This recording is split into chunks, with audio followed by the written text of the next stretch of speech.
अस्सलाम वालेकुम व्यूअर्स, मैं हूं Samina Pasha. Viewers, chief justice ने अहम समातें की हैं और मामला था इलेक्शन का। इलेक्शन इल्तवा के हवाले से जो केसेस की समात हुई और वजारत दिफा ने जो एक नई दरख्वास्त दायर की उसकी भी समात हुई। इन केसेस की समात में उन लोगों के लिए भी बहुत कुछ है जो खुश होना चाहते हैं और उन लोगों के लिए भी बहुत कुछ है जो उदास होना चाहते हैं, मायूस होना चाहते हैं। ये मैं क्यों कह रही हूँ, इसका सारा तज्जिया भी आपके सामने रखेंगे और आपको ये भी बताएंगे कि इन समातों से पहले जो मुलाकातें हुई हैं, जो अहम चीफ्स की मुलाकातें हुई हैं जिसमें अस्करी हुक्काम शामिल हैं, चीफ जस्टिस साहब से जो उनकी मुलाकातें हुई हैं, इन मुलाकातों में तय क्या पाया है, उसका असर चीफ जस्टिस के रिमार्क्स और उनके फैसलों में नजर आ रहा है। वो कैसे, आपको आगाह करेंगे और फिर साथ ही साथ बताएंगे कि मुज़ाकरात क्या ट्रक की कोई नई बत्ती है जिसके पीछे कप्तान को लगाया जा रहा है, या फिर वाकई इसमें से कोई खैर निकल सकती है।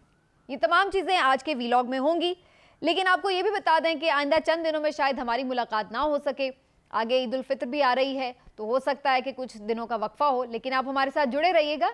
ईद के बाद दोबारा से यहीं से सिलसिला शुरू करेंगे वीलॉग्स का और आपके साथ रब्ता रहेगा।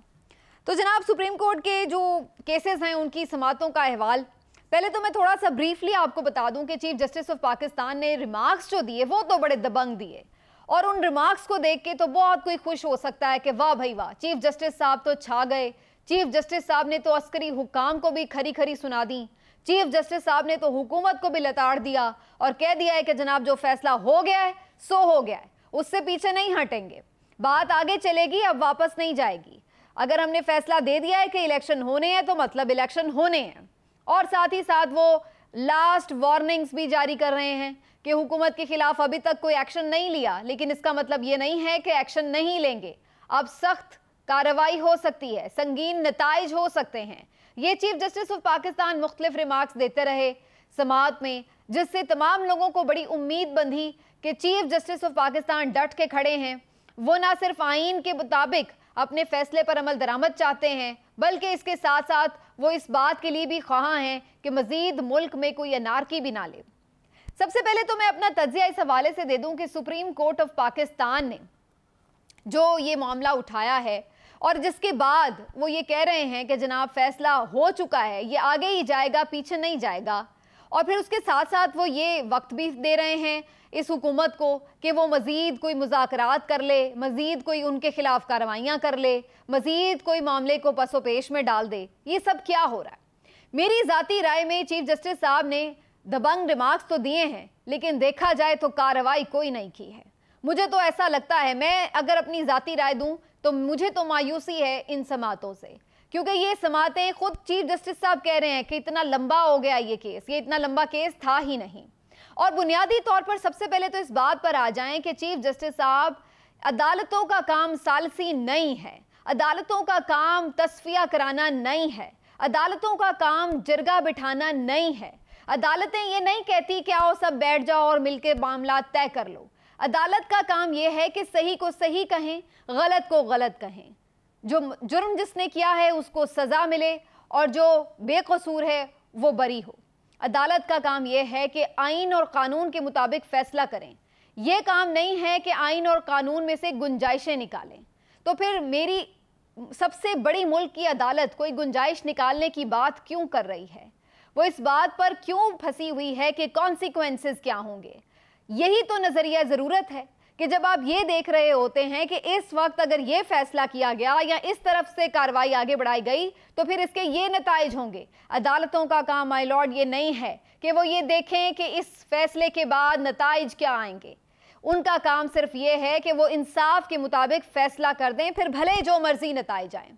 ये बड़ी मशहूर सेइंग है, आपकी भी नज़र से गुजरी होगी कि इंसाफ करो भले आसमान ही क्यों ना गिर पड़े। और माय लॉर्ड, जब ये सारी मामलात आप तस्फिये की कर रहे हैं कि जनाब मौका भी दे रहे हैं, अटॉर्नी जनरल ने कहा कि हम बातचीत के लिए आगे बढ़ रहे हैं, जमात इस्लामी किरदार अदा कर रही है, तमाम जमातें एक आध के अलावा मुत्तफिक हो गए हैं और अब हम सब मिलकर बैठेंगे, अच्छे बच्चे बनेंगे, बातचीत करेंगे, इलेक्शन की डेट डिसाइड करेंगे, ये सब चीज़ें हो रही हैं।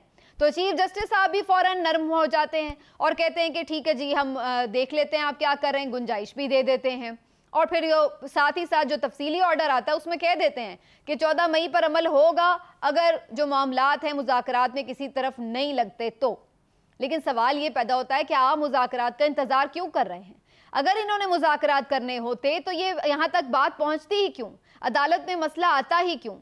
तौहीन अदालत मेरी नज़र में 2 मरतबा हो चुकी है, क्योंकि ये पहली दफ़ा नहीं है कि ये फैसले से इनहराफ किया जा रहा है। इससे पहले 30 अप्रैल का हुक्म था, 30 अप्रैल के हुक्म पर भी अमल दरामद नहीं हुआ तो बात 14 मई तक पहुंची। अब 14 मई का जो फैसला है उसके लिए भी अमल दरामद नहीं हुआ है, तो फिर तीसरी मर्तबा अब एक और गुंजाइश दे दी जा रही है। आखिर इतनी नरमी बरतने की वजह क्या है?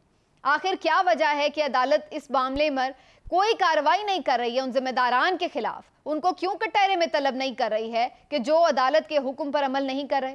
अगर तस्फिया ही करना था तो फिर पिछले साल क्यों ना किया गया जब रजीम चेंज ऑपरेशन हुआ था? उस वक्त भी इमरान खान साहब ने असेंबलियां तोड़ दी थी, तो फिर उस वक्त भी तमाम लोगों को जरगे में बिठा देते और पूछ लेते कि भाई इलेक्शन में जाया जाए या फिर असेंबली वापस बहाल की जाए या क्या आगे वे फॉरवर्ड होना चाहिए। तब तो किसी को कोई जरगा याद ना आया, तब तो किसी ने ये ना सोचा कि मसले को तस्फिये से हल कर लिया जाए, अफाम व तफहीम से हल कर लिया जाए, विन विन सिचुएशन ढूंढी जाए। अब क्यों विन विन सिचुएशन ढूंढी जा रही है कि क्यों ना हुकूमत को भी कुछ मिल जाए, क्यों ना पीटीआई को भी कुछ मिल जाए, क्यों ना अदालत का भी कोई भरम रह जाए, क्यों ना आइन का भी कुछ तकद्दुस रह जाए? आखिर इतनी गुंजाइशें निकालने की वजह क्या है? वजह इतनी सी है कि अब ताकतवर ये कह रहे हैं कि इलेक्शन नहीं चाहिए। वजह इतनी सी है कि ये ताकतवर कल उस कमज़ोर असेंबली के पीछे खड़े नहीं थे, तो इसलिए उसकी सुनवाई ना हुई और फिर एक तरफा फैसला आया। एक ही फैसला आया, वो सही था आइन और कानून के मुताबिक, मैं उसको गलत नहीं कहती, लेकिन सवाल ये पैदा होता है कि उस वक्त फिर ये अफहाम व तफहीम क्यों ना की गई? उस वक्त ये जरगे क्यों ना बिठाए गए? आज यही ताकतवर इस असेंबली के पीछे खड़े हैं, उनके पीछे उनका हाथ है, तो फिर आज हम देख रहे हैं कि यही असेंबली अदालत उज़्मा के फैसलों को पैरों तले रौंद रही है। यही असेंबली बढ़ चढ़कर कानून साजियां कर रही है। यही असेंबली जिसकी पूरी तादाद भी मुकम्मल नहीं है, बढ़ चढ़कर अदलिया पर हमले कर रही है क्योंकि ताकतवर पीछे खड़े हैं। और आज ये ताकतवर जाकर चीफ जस्टिस साहब से मुलाकात भी कर रहे हैं। अस्करी हुकाम की मुलाकात हुई, DGISI गए, DGMI गए, डिफेंस सेक्रेटरी गए और इन्होंने जाकर चीफ जस्टिस से चैम्बर में मुलाकात की। बताया यही जा रहा है कि जी सिक्योरिटी उमूर पर ब्रीफिंग दी गई। बहुत अच्छी बात है, जाहिर है कंसर्न्ड हैं सिक्योरिटी के, तो उन्हें ब्रीफिंग देनी चाहिए थी, लेकिन इलेक्शन से उनका क्या लेना देना है? वजारत दिफा की जानिब से इलेक्शन एक ही दिन कराने के ऊपर आखिर नई दरख्वास्त क्यों दायर की गई? ये तो ए पॉलिटिकल हैं, ये तो गैर सियासी हैं, तो इनको क्या लगे इलेक्शन एक दिन हो रहे हैं, इलेक्शन 4 दिन हो रहे हैं, सियासी जमातें खुश हैं, सियासी जमातें ना खुश हैं, इनका क्या लेना देना? ये क्यों एक ही दिन इलेक्शन कराना चाहते हैं? क्यों चौधरी परवेज इलाही साहब ने भी इंटरव्यू में आकर ये बात कही थी कि इस्टेब्लिशमेंट नहीं चाहती कि असेंबलियां टूटें? इस्टेब्लिशमेंट का क्या लेना देना कि सियासतदान क्या फैसले कर रहे हैं? वो तो ए पॉलिटिकल हैं, वो तो गैर सियासी हैं, वो तो आईनी किरदार में महदूद हैं, उनका काम तो सरहदों की हिफाजत है। और उसके ऊपर वो आके ये बता रहे हैं कि जनाब रॉ बड़ी एक्टिव है, इस महीने में तो रॉ बड़ी एक्टिव है, अक्टूबर में रॉ अलबत्ता शायद एक्टिव ना रहे, तो लिहाजा अक्टूबर में इलेक्शन करा लिए जाएं।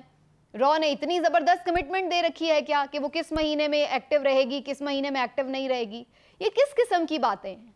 ये तमाम चीज़ें इदारों की सलाहियतों के ऊपर सवाल उठाती हैं और ये भी उठाती हैं कि अगर इदारे तो बासलाहियत हैं, जिसका पूरा यकीन है कि इदारों के पास सिक्योरिटी के कोई इशूज़ नहीं है कि वो सिक्योरिटी प्रोवाइड ना कर सकें। माशाल्लाह से बड़े ज़बरदस्त हमारे इदारे हैं, सिक्योरिटी उनके हाथ में, बिल्कुल हम महफूज हैं। पाकिस्तान नाकाबिले तस्खीर दिफा की हालत में है, लेकिन फिर सवाल ये पैदा होता है कि ये फिर सारे मामलात इस तरह से क्यों पेश किए जा रहे हैं? सिर्फ इसलिए कि आप इस हुकूमत को सपोर्ट कर रहे हैं, लेकिन ये तो आपका काम ही नहीं। तो आप बात इस तरफ से करें तो तब भी सवाल आप पर आएगा, अगर आप बात उस तरफ से करेंगे तो तब भी सवाल आप पर आएगा। अगर पीटीआई की हुकूमत में यही अस्करी हुक्काम जाके चीफ जस्टिस साहब से मिले होते तो सब ये सवाल उठा रहे होते कि ये देखिए जी, ये हो रहा है, ये प्रोजेक्ट इमरान को बचाने की कोशिश है। लेकिन आज इतनी अहम मुलाकात के ऊपर किसी को कोई क्वेश्चन नहीं है, किसी को कोई एतराज़ नहीं है, किसी को कोई तशवीश नहीं है कि क्यों भाई किस लिए मुलाकात हुई, क्या चीफ जस्टिस साहब को दबाव में लाने की कोशिश की गई या फिर उन्हें सिक्योरिटी से मुतालिक बताकर फैसले से पीछे हटने के लिए कहा गया। ये बात मैं इस बुनियाद पर कह रही हूं कि चीफ जस्टिस ने खुली अदालत में ये बात कही कि हमने उन्हें बता दिया कि अब फैसला हो चुका है, अब पीछे नहीं हट सकते। तो क्या उन्हें किसी ने कहा था पीछे हटने के लिए? ये बहुत सारे सवालात हैं जो बहुत सी चीज़ों को जन्म दे रहे हैं, और वो तमाम चीज़ें जो पसे पर्दा हुआ करती थी अब चिलमन हट चुकी है और चिलमन से सामने आ चुके हैं सब, और सब चीज़ें अब खुलेआम हो रही हैं। चीफ जस्टिस साहब ने भी यही बात की कि अच्छा होता कि वो मुलाकात जो चैम्बर में हुई वो यहाँ पर खुली अदालत में हो जाती, लेकिन चीफ जस्टिस साहब ने भी बहरहाल दबंग रिमार्क्स के बाद काम यही किया है कि फ़िलहाल नरमी ही दिखाई है। क्या वो दबाव में हैं? क्या वो मज़ीद मौका देना चाहते हैं? क्या वो भी कॉन्सिक्वेंसेस से परेशान हैं, नताइज से परेशान हैं, या वो नहीं चाहते हैं कि इस हुकूमत को घर भेजकर कोई नया बहरान पैदा करें?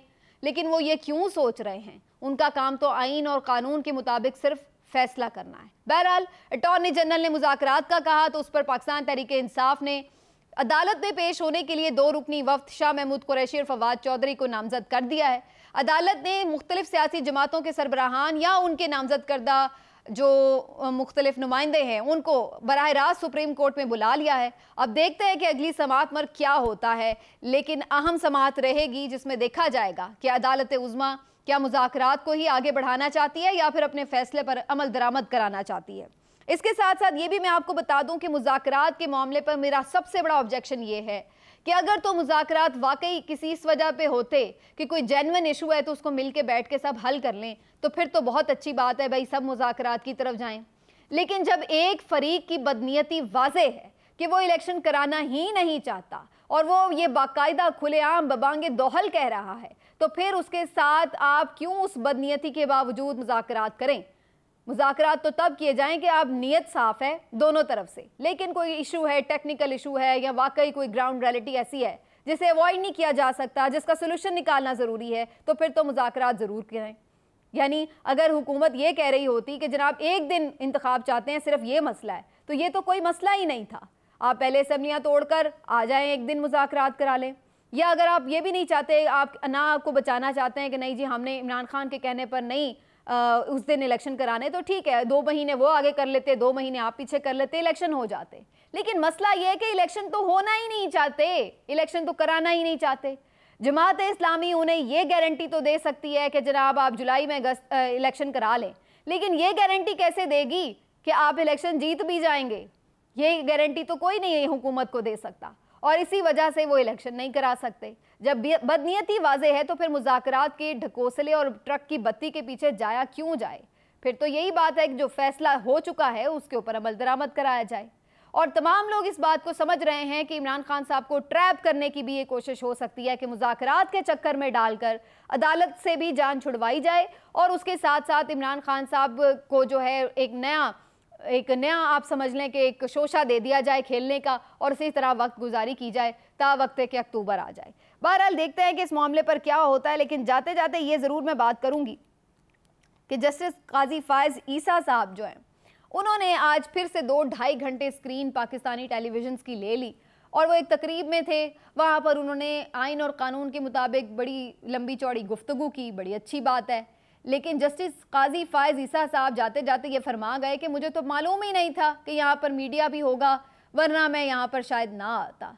तो काजी साहब मुझे बहुत ही मासूम और सादा आदमी लगते हैं कि जिनको ये मालूम नहीं होता कि पार्लियामेंट में जाएंगे तो सियासी तकारीर होंगी, जिनको ये मालूम नहीं होता कि तकरीब में जाएंगे तो वहाँ मीडिया के लोग भी होंगे। तो बहुत ही कोई सादा से काजी साहब हैं हमारे, जिनको आइडिया नहीं हो पाता कि वो पहुँच भी जाते हैं, सारी बातचीत भी कर लेते हैं, और फिर उसके बाद वो महसूस करते हैं कि यहाँ पर शायद उन्हें नहीं आना चाहिए था, या शायद ये ऐसा बज़ाहिर लग रहा है कि तमाम टीवी चैनल्स ने 2-2.5 घंटे जो उनकी लाइव कवरेज दी है, जैसे बाकायदा कोई इमेज बिल्डिंग हो रही है, जैसे बाकायदा किसी ख़ास मकसद के तहत उनकी प्रोफाइलिंग की जा रही है, ऐसा एक मैसेज आ रहा है। वरना इससे पहले हम कभी नहीं देखते कि किसी भी यानी चीफ जस्टिस हो तो एक अलग बात है, जैसे इफ्तिखार चौधरी साहब को कवरेज मिली, लेकिन अदरवाइज़ कोई और सीनियर जज हो, किसी को भी इस तरीके से कवरेज, इतनी तवील कवरेज और इस तरह से तमाम चैनल्स पर यकसा किस्म की कवरेज मिली हो, ऐसी हमें तारीख नहीं मिलती। तो ये भी एक शायद काजी साहब को अभी अच्छा लग रहा हो, लेकिन बज़ाहिर ही ऐसा लग रहा है कि काजी साहब भी अगर इस तरीके से बहुत ज़्यादा गुफ्तगू फरमाएंगे और ऐसे कंट्रोवर्शियल टाइम में फरमाएंगे तो ये ख़ुद उनकी ज़ात के लिए या उनके लिए भी कोई बहुत अच्छा तासुर शायद ना हो, और बिला वजह का ख़बरों में आना आपको मुतनाज़े ही बनाता है, वो कोई आपके लिए बहुत बेहतर इमेज नहीं बनाता है। देखते हैं जी काजी साहब इस सिलसिले को जारी रखते हैं या फिर अभी वो थोड़ा सा पीछे हट जाते हैं। लेकिन सिचुएशन फ़िलहाल यही नज़र आ रही है कि जो मामलात हैं वो आगे चलेंगे, फौरी तौर पर शायद अदालत उज़्मा कोई सख्त कार्रवाई नहीं करेगी। मिलते हैं अगले वीलॉग में, अपना ख्याल रखिएगा। आप सबको मेरी तरफ से बहुत बहुत ईद उल फित्र मुबारक।